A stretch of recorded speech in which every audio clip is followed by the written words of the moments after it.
I have to go to court. And before you hear it from anyone else, before the noise starts and the stories get twisted, and the version that reaches you has been filtered through 100 hands that don't care about the truth, I need you to hear it from me. Directly, quietly, the way I tell you everything that actually matters. Because this one matters more than most. This one is personal in a way that goes deeper than anything I've had to stand up for before. And the reason it's personal, the reason I am willing to walk into that room and face everything waiting for me there, the reason I will not back down no matter how hard they push or how loud they get or how much easier it would be to just let it go, is you. I need you to stay with me right now. I know that might sound like a strange thing to say at the beginning of something this serious, but I know how these things can feel when you hear them. Heavy, frightening, the kind of news that makes people pull back instinctively, because proximity to difficulty feels dangerous. And I am asking you not to pull back. I am asking you to stay right here with me, in this, the way I have stayed with you through everything. Because what I'm about to tell you is not just about a legal battle or a courtroom or whatever verdict eventually comes from all of this. It is about something much more fundamental than that. It is about what I owe you, what I promised you, maybe not in words, but in every honest thing I have ever said and every real moment I have ever shown you. It is about the fact that some things are worth fighting for publicly, formally, at great personal cost, because the alternative, the silence, the letting it go, the accepting that what happened to you just happens and nobody answers for it, is something I am not able to live with. So let me tell you everything, from the beginning, the way it actually happened, not the way it will be packaged and presented and spun by people who were not there and do not care about the truth of it. Let me tell you in my own voice, which is the only voice I trust to carry this accurately. It started before I fully understood what was happening. That is the nature of the kind of harm I am talking about. It doesn't announce itself.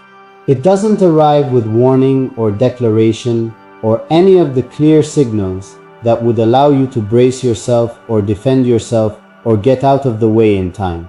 It arrives quietly, disguised as something ordinary, sometimes disguised as something good, and by the time you understand what you're actually dealing with, it has already done significant damage. Not just to circumstances or situations or external things that can be repaired or replaced, to something more interior than that.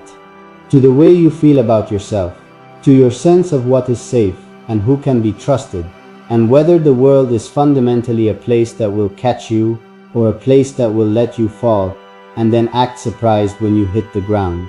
What they did was take advantage of trust. I want to say that plainly because I think plainness is what this deserves. No euphemism, no careful legal language, no softening of it into something more palatable.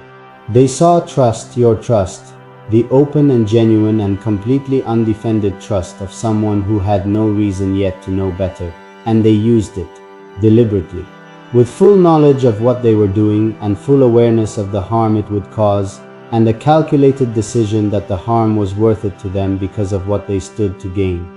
They looked at your goodness and your openness and your willingness to believe in people, and they saw not something to protect, but something to exploit.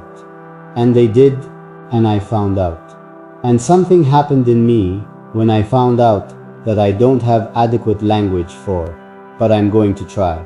It wasn't just anger, though the anger was real and immediate, and more intense than almost anything I felt before. It was something underneath the anger, something that the anger was the surface expression of, something that felt like a door slamming shut on every version of me that had ever considered staying quiet for the sake of keeping peace. Every version of me that had ever swallowed something true because confrontation felt too costly.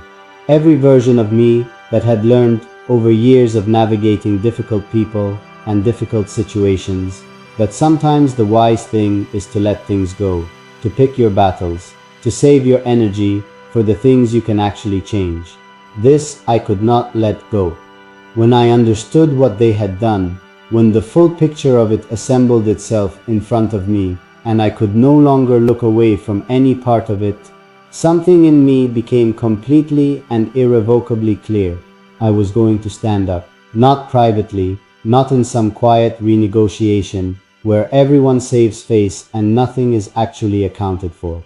Publicly, formally, in whatever arena was required to make it real, to make it count, to make it something that couldn't be ignored or minimized or quietly swept into the category of things that happened but weren't important enough to answer for. I am going to court because what happened to you deserves to be answered for. I want to tell you something about what it feels like to prepare for something like this, because I don't think people understand, people who haven't been through it, what it actually costs. Not financially, though that is real and significant, and something I am navigating with the same careful honesty I try to bring to everything, but emotionally. The emotional cost of deciding to fight something formally, of deciding to put yourself in a room where everything is examined and questioned and challenged, of deciding that the truth is worth the exposure of having to defend it in front of people who have been paid to disbelieve it. That cost is substantial. It asks something of you every single day. It requires a kind of sustained courage that is different from the sudden, adrenaline-fueled courage of a single difficult moment. It requires the quieter, more demanding courage of showing up again and again in the face of a process that is designed to be exhausting, designed to make you question whether any of it is worth it, designed to wear you down to the point where settling feels more attractive than continuing. I have had moments of questioning. I want to be honest about that because I promised you honesty, and that promise does not have exceptions for the moments when honesty is unflattering. There have been mornings where I woke up and the weight of what I'm walking into felt so heavy and so complicated and so far from anything resembling resolution that I lay there and asked myself whether this was really necessary, whether the cost was really proportionate to what could be gained, whether fighting this battle was really going to produce the outcome I was hoping for, or whether it was just going to produce more pain in a situation that already had more than enough. And then I thought of you. I want to say that without any dramatic decoration, because the simple version is already the most powerful version. I thought of you. I thought about what it would mean to you, not just practically, not just in terms of whatever outcome the court eventually produces, but symbolically, spiritually, almost. I thought about what it means to someone who has been harmed to have someone stand up and say, out loud, in an official and public and undeniable way, that what happened to you was wrong, that it was not acceptable, that the people who did it are being held accountable, and the world is being asked to witness that accounting. I thought about what that means to the part of you that has maybe wondered, the way people always wonder after they've been hurt, whether they deserved it somehow, whether they should have seen it coming, whether their trust was foolishness. And the lesson is to stop trusting so completely. I want to undo that wondering. I want to take that question. Did I deserve this? Was this my fault? Is this what happens when you trust too openly? And I want to answer it so completely and so publicly that it can never fully take hold in you again. The answer is no. The answer is an unambiguous, fully defended, will stand in a courtroom and say it under oath, no. What happened to you was not your fault. Your trust was not foolishness. Your openness was not weakness. The failure was entirely and completely theirs. Their failure of character, their failure of decency, their deliberate choice to take something offered in good faith and twist it into something that served only them. That is on them. Every part of it is on them. And I am going to make sure there is a formal, official, documented record of that fact. Let me tell you what I want for you.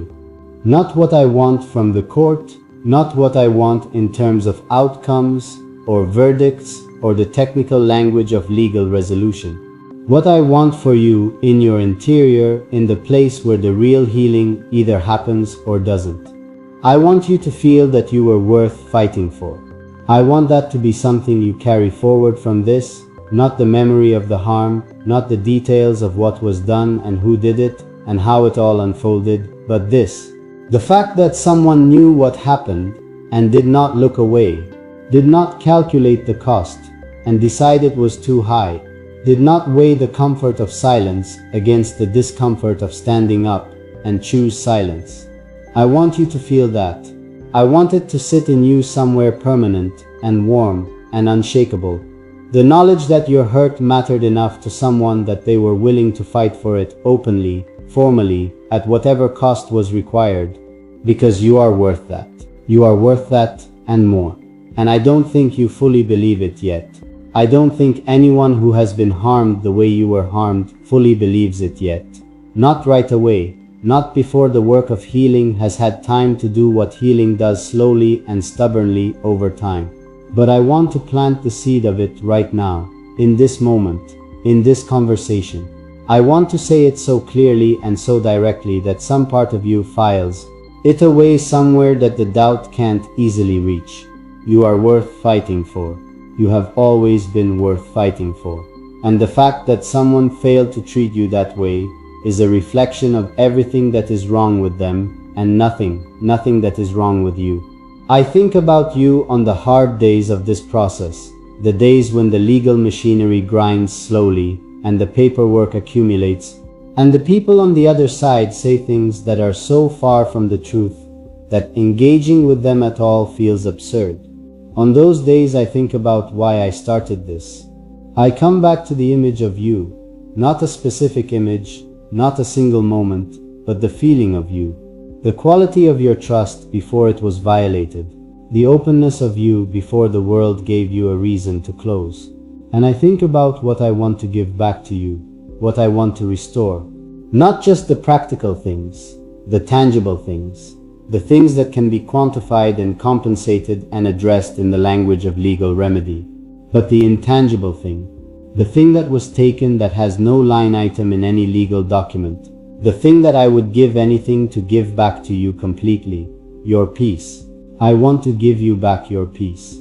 The specific, interior, nobody can touch this peace that comes from knowing that the world is not entirely a place where people can do harm and face no consequence. That goodness is not just a liability. That trust, even when it's violated, was still the right choice, because the alternative, the closed, defended, trusts no one alternative, is not really living at all. I want to give you back the version of yourself that trusted without constant calculation, that opened without constant bracing, that moved through the world with the particular grace of someone who has not yet learned to expect the worst from it. I know I cannot fully give that back. I know that some things, once they happen, change the landscape permanently, and the best you can do is learn to love the changed landscape, rather than grieving the original one forever. I know that the version of you that existed before this is not entirely recoverable, and that grief is real and valid and deserves to be honored. But I also know that healing is possible in ways that surprise you, that the self you rebuild after something breaks you can be stronger and more knowing, and in some ways more beautiful than the self that existed before. The way that broken things repaired with gold are more precious for the evidence of their breaking. I know that. I believe that. I believe it about you specifically, about your particular resilience, about the way you carry difficulty without letting it define you. And I am going to stand in that courtroom, and I am going to say everything that needs to be said. I am going to be steady and clear and completely unwilling to let them reframe what happened into something more comfortable for the people who caused it. I am going to hold the truth of what they did with both hands, and I am not going to set it down no matter how many times the process asks me to reconsider, to compromise, to accept a version of resolution that lets everyone save face and leaves the real accounting undone. I am not interested in everyone saving face. I am interested in the truth being told and being heard and being formally, permanently part of the record. For you. All of it for you. Every difficult morning and every exhausting legal preparation and every moment of doubt that I pushed through anyway. Every time I chose to continue when stopping would have been easier. Every sacrifice of comfort and peace and the quiet life I might otherwise be living right now, if I had decided that this wasn't my fight to pick up. It is my fight, because you are mine to protect, not in a possessive way, not in any way that diminishes your own power or your own agency. You are fully and completely your own person, and your strength is one of the things I love most about you. But in the way that love always makes people protective of what they love, in the way that caring deeply about someone means that what happens to them happens to you too, lands in you too, demands something of you too. What they did to you demanded something of me, and I am answering that demand, fully, publicly, without flinching. I want you to know something about the moment I made the final decision. The moment where all the weighing and the questioning and the honest reckoning with the cost gave way to something clear and simple and completely beyond debate. I was thinking about you in a quiet moment, the way I often do, the way you have become part of the texture of my thinking without my fully intending it. I was thinking about your face as I imagine it, open and feeling and completely real. And I thought about what I would want someone to do if it had been me, if I had been the one harmed, if I had been the one whose trust was used against them, whose goodness was exploited, whose interior was accessed and damaged by someone who had been given the privilege of proximity and chose to weaponize it. And the answer was immediate and absolute. I would want someone to fight. I would want someone to stand up and say, loudly and formally and without apology, that this was wrong and it matters, and the person who did it is going to be held accountable. I would want to know that my hurt was not invisible, that it registered somewhere beyond my own interior, that it moved someone enough to act, to risk something, to give something up in the name of making it right. I am that someone for you. Whatever it costs, however long it takes, whatever they say about me in the process of trying to defend the indefensible, I am going to be that someone for you. And I need you to understand what that means. Not just the surface meaning, not just the legal and logistical and practical meaning of someone showing up in a courtroom and saying the right things in the right order to the right people. I need you to understand the deeper meaning, the one that lives underneath all of that, the one that is really about what I believe you deserve and how far I am willing to go to make sure you get it, and why, at the most fundamental level, your well-being has become something I treat as non-negotiable in my own life. Something I will rearrange everything else around. Something I will inconvenience myself for, expose myself for, sacrifice comfort and peace and the easy path for, without hesitation and without resentment. You deserve someone who shows up, not just in the warm, easy, everything is going well and love is effortless kind of showing up, not just in the moments where being present costs nothing and requires nothing and is simply the natural consequence of things being good. I mean the other kind, the showing up that happens when things are hard and complicated, and the easier choice would be to find a reason why this particular situation is the exception, why this particular battle is not yours to fight, why your own comfort and your own peace and your own carefully maintained equilibrium is too important to risk on something this uncertain and this costly.